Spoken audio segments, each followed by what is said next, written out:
Halo adik-adik semua, perkenalkan nama kakak Hikmawati. Pada kesempatan kali ini, kakak ingin menceritakan sebuah kisah yang sungguh luar biasa. Namun, sebelum kakak mulai bercerita, alangkah baiknya kita bertepuk tangan terlebih dahulu.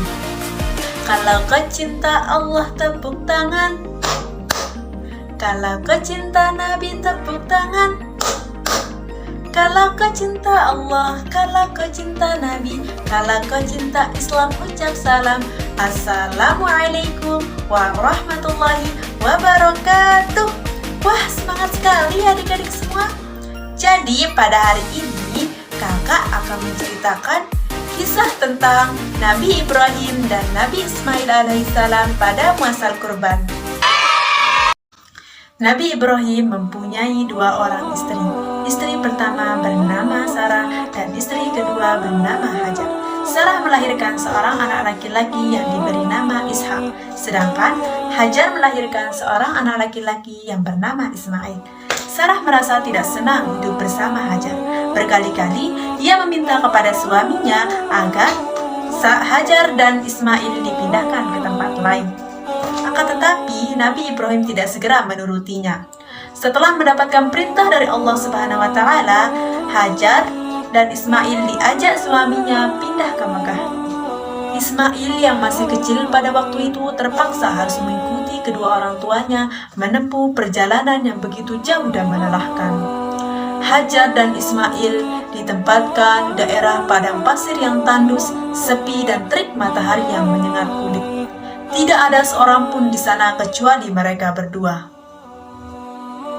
Setelah beberapa tahun kemudian, Nabi Ibrahim alaihissalam meninggalkan anak dan istrinya. Ia pun merasa rindu. Beberapa kali ia mengutus utusan untuk mengetahui keadaan istri dan anaknya.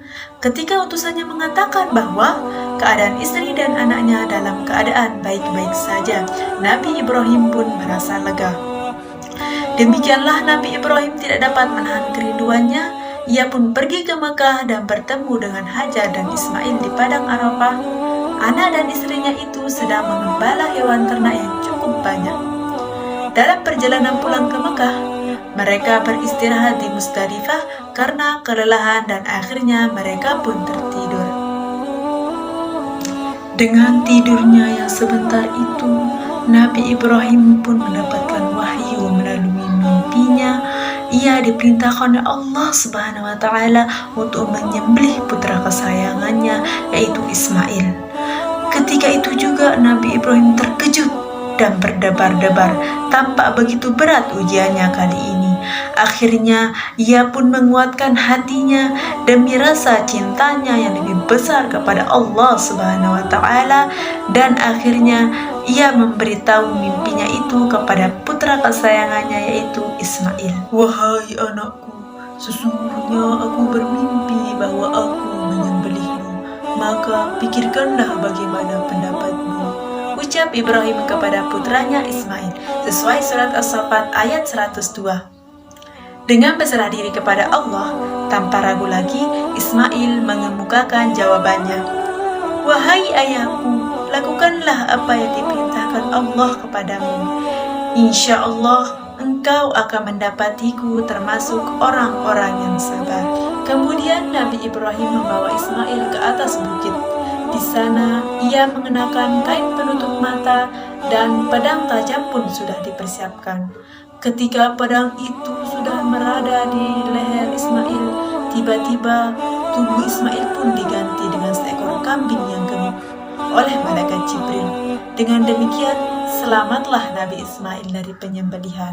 Allah Subhanahu wa taala berfirman kepada Nabi Ibrahim, "Hai Ibrahim, engkau sudah melaksanakan perintahku. Dengan ikhlas, sebagai gantinya aku memberikan binatang ternak untuk disembelih. Ini adalah cobaan besar bagimu." Peristiwa itu terjadi pada tanggal 10 Zulhijjah di Mina, dan sampai sekarang dirayakan oleh seluruh umat Islam sebagai Hari Raya Idul Adha. Dan umat Islam yang melaksanakan ibadah haji juga dapat melakukan kurban di Mina sebagai penghormatan kepada Nabi Ibrahim alaihissalam. Demikianlah kisah Nabi Ibrahim alaihissalam dan Nabi Ismail alaihissalam pada masa kurban. Hikmah yang dapat kita ambil dari kisah tersebut adalah yang pertama, melaksanakan semua perintah Allah Subhanahu wa taala meski terasa sangat berat sekalipun. Yang kedua, meyakini bahwa semua keputusan Allah Subhanahu wa taala adalah yang terbaik dan mengandung hikmah di baliknya. Ketiga, patuh dan taat kepada orang tua. Keempat, sabar, tabah dan ikhlas dalam menjalankan ketaatan kepada Allah Subhanahu wa taala. Dan yang terakhir, tawakal atau berserah diri atas semua ketetapan Allah Subhanahu wa taala. Demikianlah video dari saya. Semoga bermanfaat untuk teman-teman sekalian. Akhirul kalam. Wassalamualaikum warahmatullahi wabarakatuh.